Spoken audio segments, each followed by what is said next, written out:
Tidak akan pernah gue resikokan. Nah, ini adalah prinsip pertamanya dari Warren Buffett. Never lose money, prinsip nomor 2 jangan ulangi nomor 1. Nah, untuk kita belajar gimana cara nggak kehilangan uang, ini penting banget nih untuk kita semua ya, teman-teman di sini, tahu prinsip nomor 2, hanya berinvestasi di apa yang lu ngerti. Mental modal paling sederhana dalam investasi itu kita sebutnya circle of competence kalau anak-anak investor. Ketika lu main baseball, itu lu nggak harus selalu nge-swing gitu, di semua pukulan yang dilempar, ke every pitch yang dilempar ke lu. Tapi jawabannya, ini ada zona nyaman lu nih. Zona nyaman lu ketika lu dapat di garisnya lu tembak.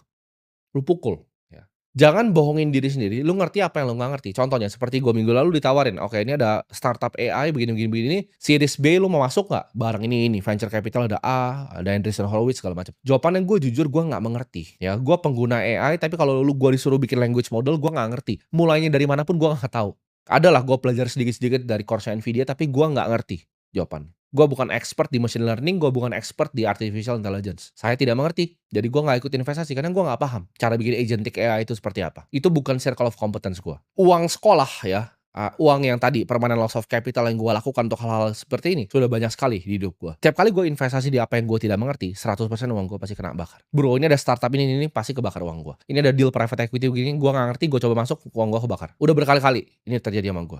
Kalian harus paham ya, investasi itu mirip seperti seorang pilot. Kalau lu mengoverestimasi kemampuan lu sendiri, itu ujung-ujungnya celaka. Lu terlalu ugal gitu, celaka. Perlu yang namanya kebijaksanaan untuk tahu apa yang kita bisa mengerti dan apa yang kita tidak bisa mengerti. Gue tuh lebih banyak bilang, "Oke, gue nggak mengerti." Karena itu adalah format dari humility manusia. Ketika lu bilang, "Oke, saya nggak mengerti," gitu. Nggak ada yang salah gitu dengan ditawarin AI terus saya nggak mengerti. Entar mungkin ditawarin quantum computing, mungkin gue jawab, "Gue nggak mengerti, itu bukan industri yang gue ngerti." Tapi lu kalau tanya gue investasi di energi terbarukan, di solar, gue mungkin mengerti. Lu tawarin gue berinvestasi di bank, gue mungkin mengerti cara kerjanya bagaimana. Tier 1 capital, Tier 2 capital tuh apa, gue paham banget gitu. Cara ngitung cepat net interest margin dari bank, gue bisa analisa dari A sampai Z, karena gue cover bank udah lama.